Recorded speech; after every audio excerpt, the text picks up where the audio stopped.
உலகலாம் உணர்ந்து ஓதற்கு அரியவன் நிலவுலாவிய நீர்மலி வேணியன் அழகில் சோதியன் அம்பலத்தில் ஆடுவான் மலர்சிலம்படி வாழ்த்தி வணங்கும்.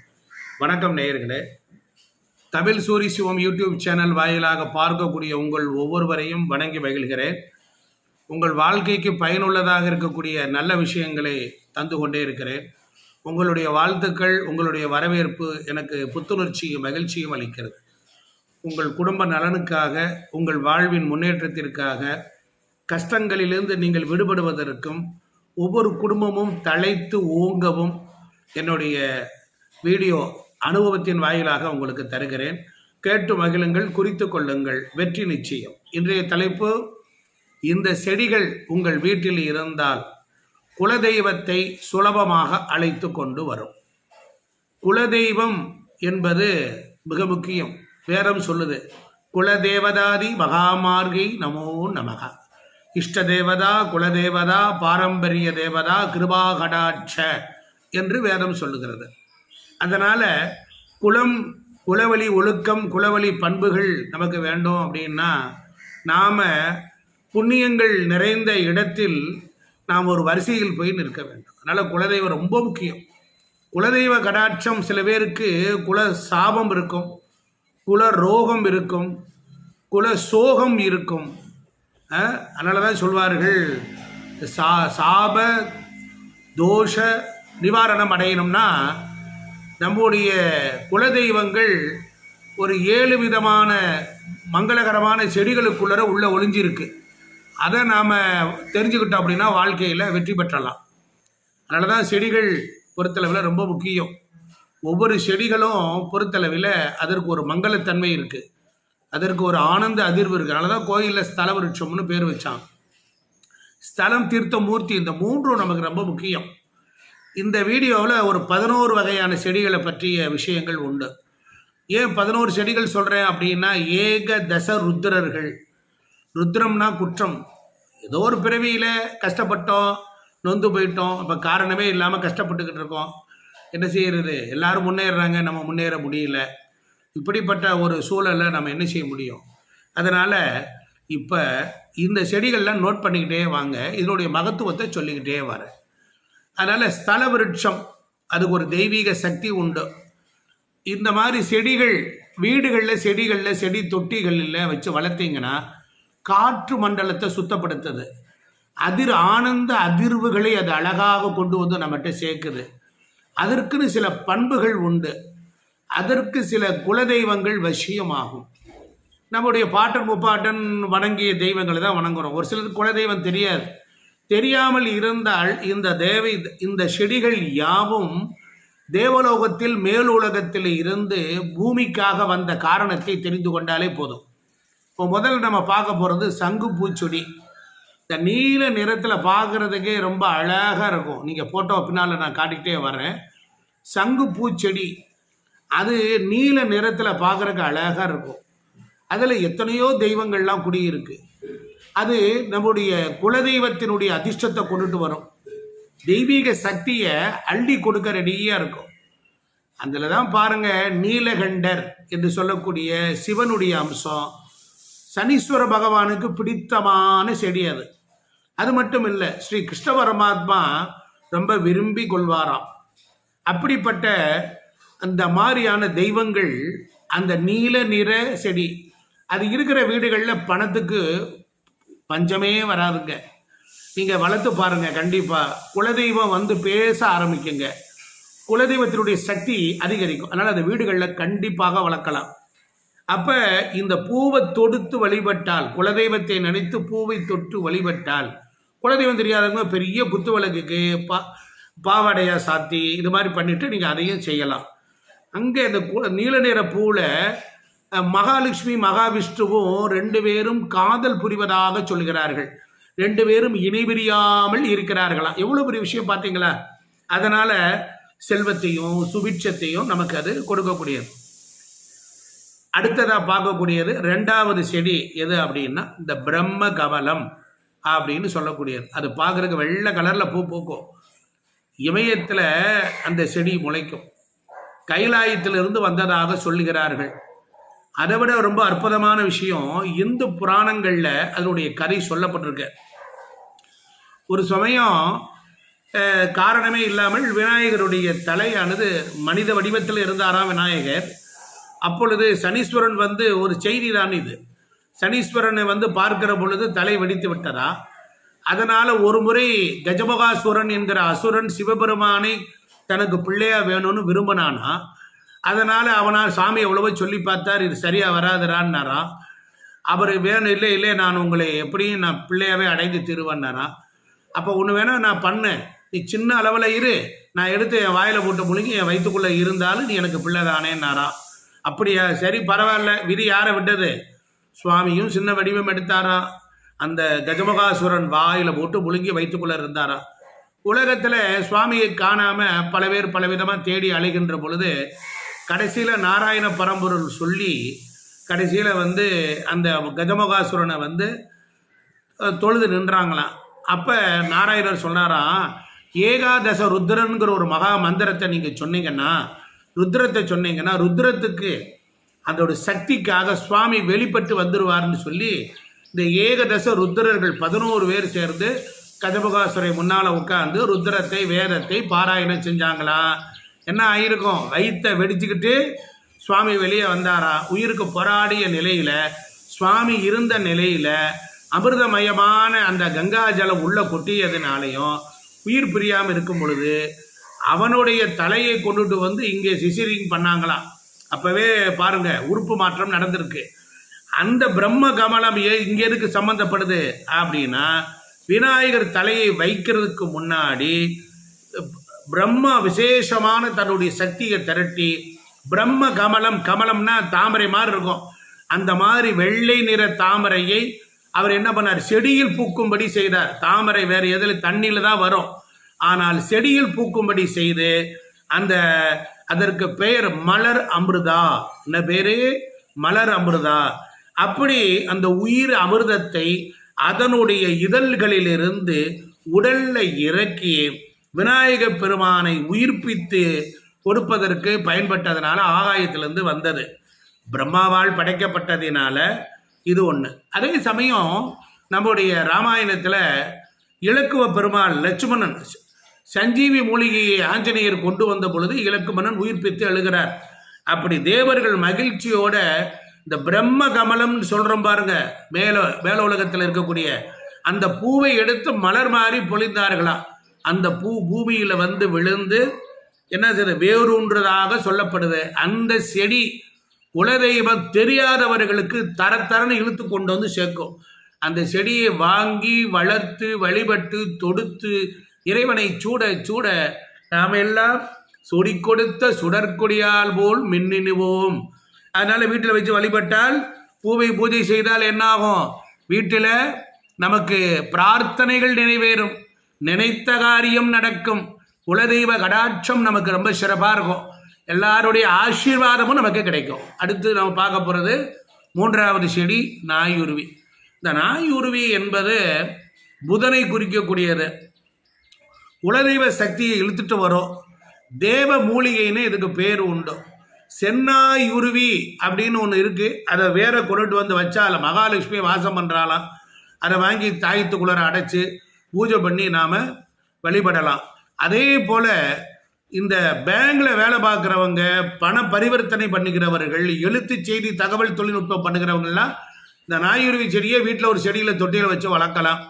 அதனால் இது ஒரு காரத்தன்மை இருக்கும். இதனுடைய தோல் நரம்பு தளர்ச்சி, ஒரு சர்ம வியாதிகளை போக்கக்கூடியது. அதை வாங்கி கொஞ்சம் சாம்பிராணி ஆட்டம் போட்டு புகை போடலாம். அந்த செடியை, நாயுருவி செடியை இருந்தால் குலதெய்வம் வசியமாயிடும். அதனால எல்லா ஹோமத்துக்கும் நாயுருவி இல்லாமல் யாகம் வளர்க்க மாட்டாங்க. எந்த ஹோமம் பண்ணாலும் முதல்ல குலதெய்வத்தினுடைய அருள் ஆசி கடாட்சம் கிடைக்கணும். அதுக்கு தான் பாருங்கள், இந்த செடி மாதுளை செடின்னு 3 பாருங்கள், எத்தனை செடி பார்த்துருக்குறோம். அடுத்து மாதுளை செடி. மாதுளை செடி இருந்தாலே அதில் மகாலட்சுமி வாசம் பண்ணுவார். மாதுளை செடி இருந்த தூசி துப்பட்டையில் இல்லாமல் சரி பண்ணி வச்சுருந்தீங்கன்னா மாதுளையை இரத்த விருத்திக்கு உரியதுங்க. அந்த மாதுளையை சாப்பிட்டதுக்கு அப்புறம் அந்த ஓடு இருக்கு பாருங்க, அதை அழகாக காய வைக்கணும். அல்லது காய வச்சு அதை பொடியாக்கி சாம்பிராணியோடு கலந்து போட்டீங்கன்னா வீட்டில் மகாலட்சுமி கடாட்சம் கிடைக்கும். குடும்ப சுபிட்சம் அடையுங்க. அதே போல் அதிர்ஷ்டத்தை அள்ளி கொடுக்கக்கூடியது.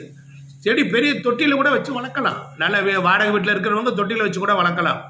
குலதெய்வ அருளை கொண்டு வந்து சேர்த்துடுமா. அப்படி அடுத்து நம்ம பார்க்க போகிறது பார்த்தீங்கன்னா வெற்றிலை கொடி. வெற்றிலை கொடி தனியாக வளர்க்கக்கூடாது, அதோட ஏதாவது ஒரு செடியை சேர்த்து விடணும். அதுதான் அப்போ தான் அதுக்கு ஒரு பவர் உண்டு.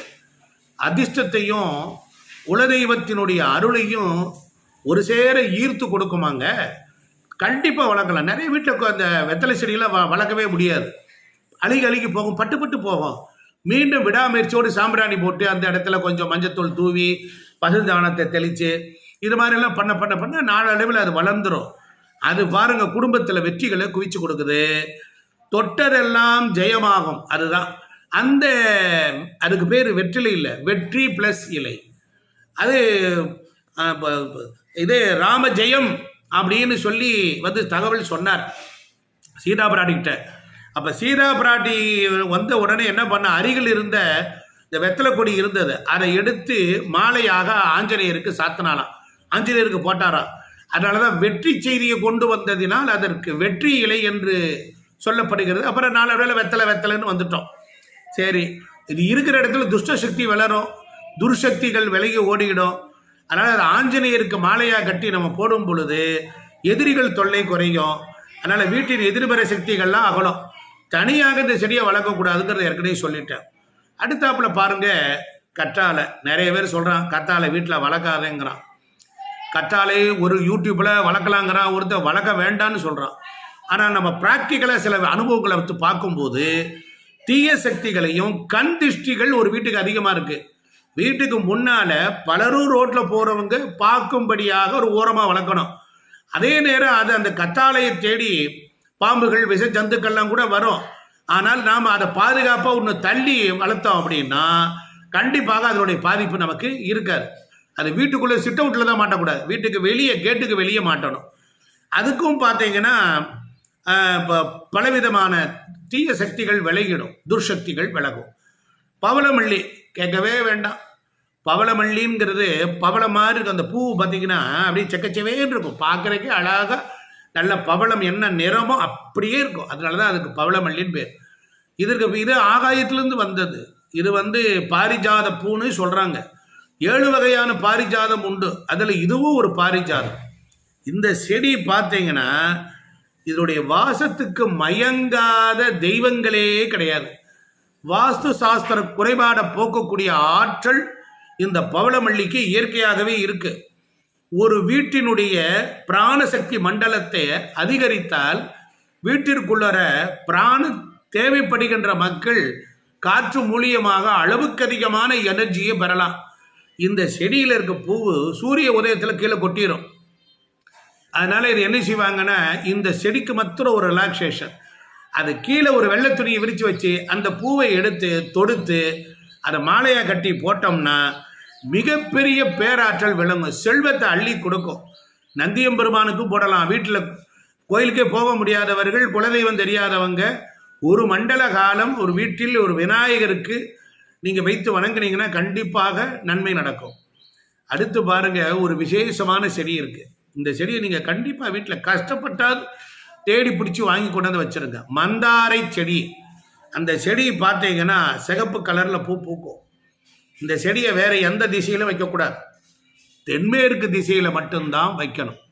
இது தெய்வ சக்தியை இழுக்கும். முன்னோர்கள் மட்டும் குலதெய்வ கடாட்சத்தை கொடுக்கும். முன்னோர்களும் ஆசீர்வாதம் உண்டு. பித்திருக்கள் தோஷம் இருந்தாலும் இந்த செடி இருக்கிற இடத்துல போயிடும். குலதெய்வத்தினுடைய அருளாட்சி உண்டு. மந்தார செடி ராகு கிரகத்தினுடைய தோஷத்தை போக்குறதுக்கு ரொம்ப பயன்படும். அது செல்வத்தை வசீகரிக்கக்கூடிய ஒரு ஆற்றல் உண்டு. அதனால் இது வீட்டில் தென்மேற்கு திசையில் தான் வைக்கணும். அடுத்து நாம் பார்க்கக்கூடிய ஒரு அற்புதமான செடி, இது வீட்டில் இருந்து வச்சு வழிபட்டு வந்தால் நன்மை உண்டாகும். இது எல்லார் வீட்லேயும் இருக்கும். துளசி செடி. துளசி மாடம் வைத்து சுத்தபத்தமாக அதை அழகாக பராமரிக்கணும். அந்த துளசி செடியில் தான் மகாலட்சுமி வாசம் பண்ணுறா. சில பேர் துளசி கல்யாணம்னே ஆற்றுல நடத்துகிறா. அது மட்டும் இல்லை, இதற்கு 4 மாதங்கள்லேயே ஒரு தீபம் ஏற்றி வணங்கினா சதுர் வேதங்களும் கிடைக்கும். குழந்தைகள் கல்வியில் இருக்கும். இதுவும் குலதெய்வத்தை அழைச்சிட்டு வரும். இதெல்லாம் ஒரு தேவதை. உங்களுக்கு தெரியாத குலதெய்வம் நீங்கள் யார், என்ன குலம், கோத்திரம், எந்த வம்சத்தை சார்ந்தவர்கள் உங்களுக்கு தெரியாது. ஆனால் தொலைத்து விட்ட குலதெய்வத்தை அவர்களுக்கு இந்த வீட்டில் இந்த தேவதையை வணங்க வணங்க வணங்க இது ஸ்கேன் பண்ணி கண்டுபிடிச்சு அந்த தெய்வத்தினுடைய தொடர்புடையவர்களை கொண்டு வந்து காலடியில் கொண்டு வந்து நிறுத்தும். அப்படிப்பட்ட ஆற்றல் துளசி. அதனால தான் வீடுகளில் துளசி அவசியம் இருக்கணும். அதனால தினம் விளக்கேற்றி வழிபட ரொம்ப சிறப்பாக இருக்கும். அடுத்து பார்த்தீங்கன்னா தொட்டால் சினிங்கை பற்றி நான் நிறைய பேசியிருக்கிறேன். தொட்டால் சினுங்கும், சுருங்கி கொள்ளும். தொட்டு பேசி கொஞ்சி இருக்கணும், ஒரு குழந்தை மாதிரி. எப்போ அது சினுங்கலையோ அப்படியே இருக்குதோ அப்போ தான் உங்களை கண் திறந்து பார்க்குதுன்னு அர்த்தம். அது எப்பொழுது தியானத்திலேயே இருக்கும். அந்த தொட்டால் சினிங்கையை நீங்கள் அப்படி தொட்டு பிரார்த்தனை பண்ணிங்கன்னா ஒரே வினாடியில் 9 கிரகங்களையும் தொடர்பு கொள்ளக்கூடிய ஆற்றல் உண்டு. நினைச்சதெல்லாம் நடக்கும், வசியத்தை கொடுக்கும். தவறான வழியில் பயன்படுத்தினால் அவர்களை உயிரை அழித்தே விடும். தொட்டால் சினிங்கையில் கோடிக்கணக்கான தேவகணங்கள் இருக்கிறார்கள்.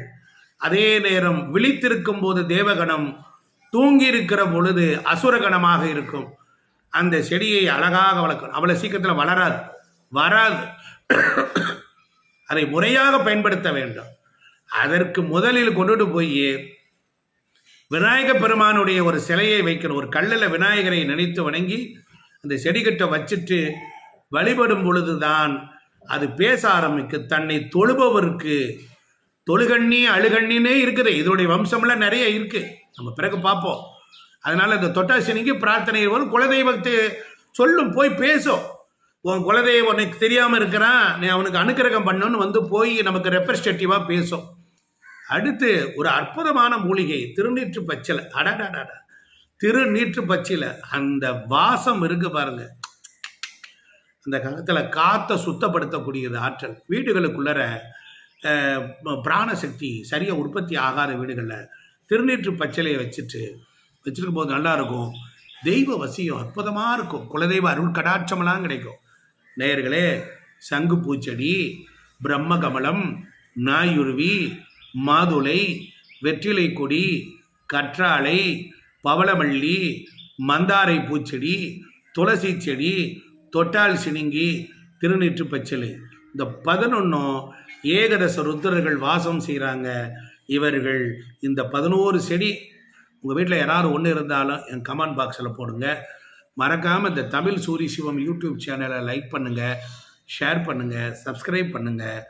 நல்ல விஷயங்களை தர தயாரிக்கிறேன். உங்கள் அன்பன், உங்கள் நண்பன், உங்கள் குடும்பத்தில் ஒருவன். ஆதரவு தாருங்கள். மேலும் ஏதாவது ஜோதிடம், வாஸ்து சாஸ்திரம், பெயர் வைத்தல் போன்ற விஷயங்கள் உங்களுக்கு தெரியணும்னா என் பெயர் டாக்டர் எல்கே ஜெயசூரிய நாராயண சுவாமிகள். என்னுடைய ஃபோன் நம்பர் கீழே கொடுப்பேன். 98 421 30 317. இந்த நம்பருக்கு கான்டாக்ட் பண்ணுங்கள். உங்களுக்கு சர்வீஸ் பண்ண காத்திருக்கேன். நன்றி, வணக்கம்.